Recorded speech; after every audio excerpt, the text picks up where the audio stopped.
අර දැක්කද පළමුදා කඩු ගන්නාවේ විනාඩි 10ක් විතර ගියා නම් මගේ වාහනේත් අහු වෙනවා. උතුම් කන්දේ බන පරක් වුණා. ඔය කවුද කඩු ගන්නාවේ යනකොට රොටියක් කන්න නැතුව යන්නේ? මොන ආසාවෙන්ද පින්නතුලින් කඩු ගන්නාවෙන් නවත්තලා කඩේට යන්නේ? මැරෙන්න කියලා හිතාගෙන කවුරුවත් කඩවල් අසරින්ගනවද?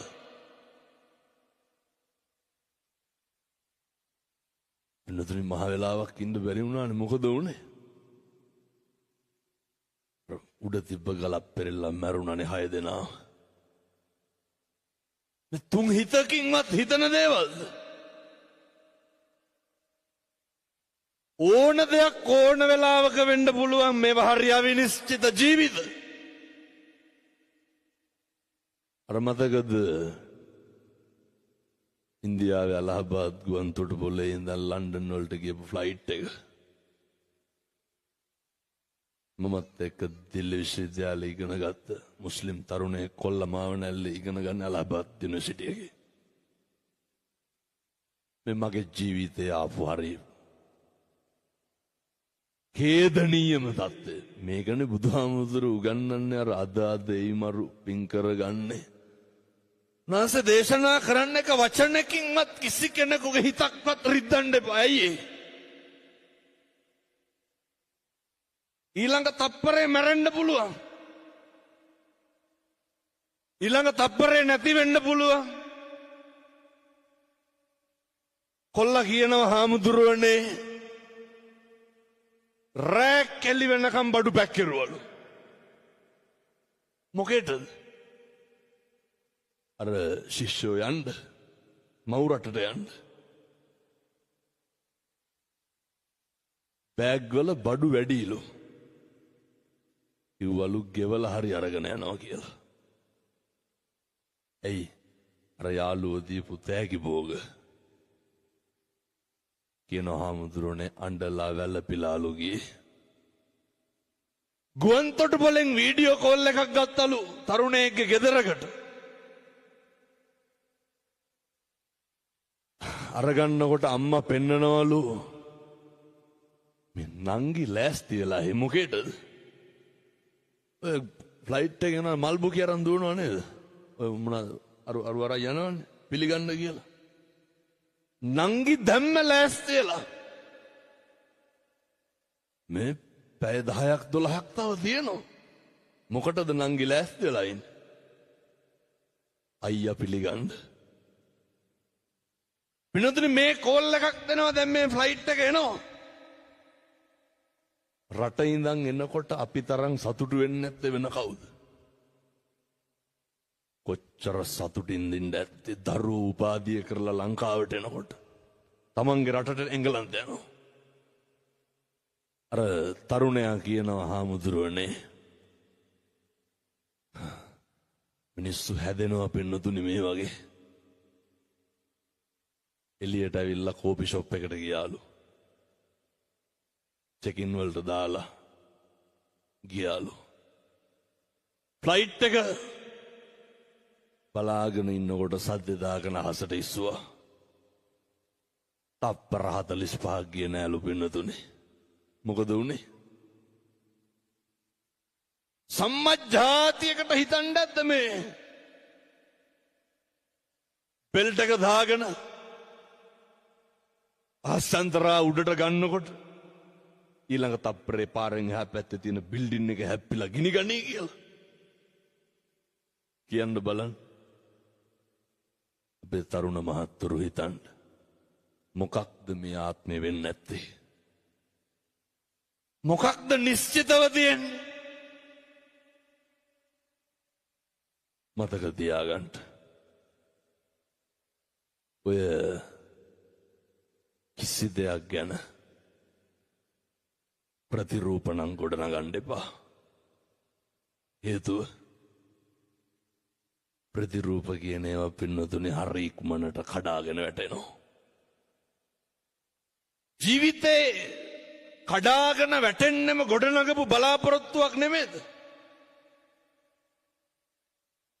කඩාගෙන වැටෙන්නෙම ගොඩනගපු අරමුණක් නෙමෙයිද? ඒවා හරි ඉක්මනට කඩාගෙන වැටෙනවා පින්නතුනේ. අර ආස්‍යන්තරවන මොකක් හරි වෙලා වැදුනා කියමුකෝ. මොකද්ද කියනව නේද? ඒක ඩීසල් කරාම එතකොට දරන්න බැරි වුණා කියලා. එහා පැත්තේ ඒක ගිහිල්ලා හැප්පුණේ මොකේද? වෛද්‍ය ශිෂ්‍යයන්ගේ නේවාසිකාගාරේ. දැක්කද ඒකේ CCTV වල තියෙනවා? පින්නතුනේ දේශනවලට ගිහිල්ලා ආපු ශිෂ්‍යයෝ ඉඳගෙන බත් එක දිගෑරියා විතරයි. තුන් හිතකින්වත් හිතන්නේ නැද්ද මේ ප්ලේන් එකක් මේක ඇතුළට කඩාගෙන කියලා? දැන් කියන්න මේ ලෝකෙ හැම අපි හිතාගෙන ඉන්න දේවල් වෙනවද? වෙන්නේ මොකද්ද කියලාවත් හිතාගන්න බෑ පින්නතුනේ සමහරක් වෙලාවට. එච්චරටම අවිනිශ්චිතයි කිසි දෙයක් ගැන. අර බුදුහාමුදුරුවෝ දේශනා කරන්නෙත් ඒකනේ. අතීතං නානුසෝ චන්ති නප්පජප්පන්ති නාගතං පච්චුප්පන්නේ. බුදුහාර උගන්වනවා මිනිස්සු ජීවිතේ වැඩිපුරම ගෙවන්නේ අතීතෙත් එක්ක. කවුද වර්තමානයේ ජීවත් වෙන්නේ? මිනිස්සු එක්ක අතීතය එහෙම නැත්නම් අනාගතය වත් එක්ක ගෙවන එක නවත්තන්න ඕනේ. පුළුවන් තරම් මේ වර්තමානයේම ජීවත් වෙන්න. අපි නොහිතන දේවල් බොහෝ අවස්ථාවල සිද්ධ වෙන්න පුළුවන්. හරි ශ්‍රණයකින් මේක වෙනස් වෙන නිසා තමයි අර අසනීප වෙච්ච මිනිස්සයා මට කියන්නේ, හාමුදුරුවනේ යටිපතුලේ තුවාලය ආවලු.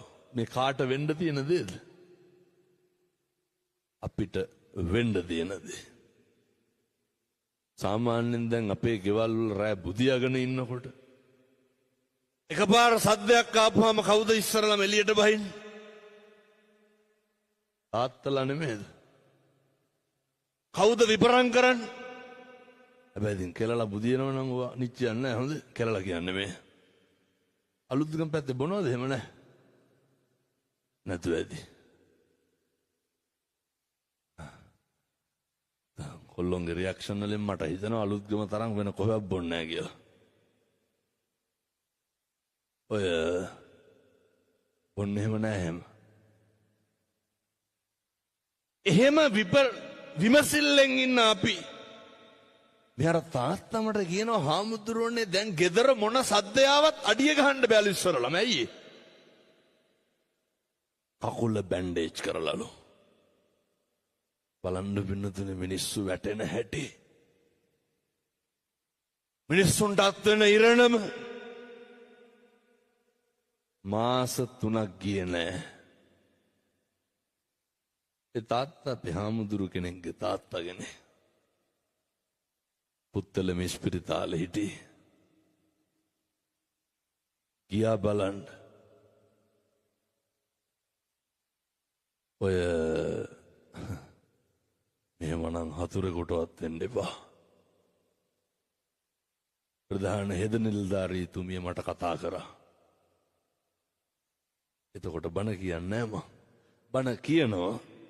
මම බණ කියනවා කියලා එතකොට කවුරුවත් දන්නේ නෑ. ඔය අර උදේට තුවාල ලෙහෙනවනේ දොස්තරට පෙන්නන්න. එන්න ගෝස් කෑල්ලක් ගත්ත අරගෙන එවුවා වතුර එක්ක.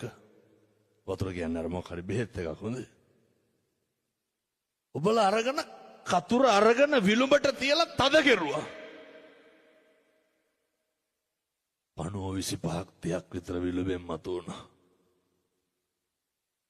මං අහුවා දැන් මේකට මොකද කරන්නේ? අදත් සුද්ධ කරලා බෙහෙත් ඔච්චරයි.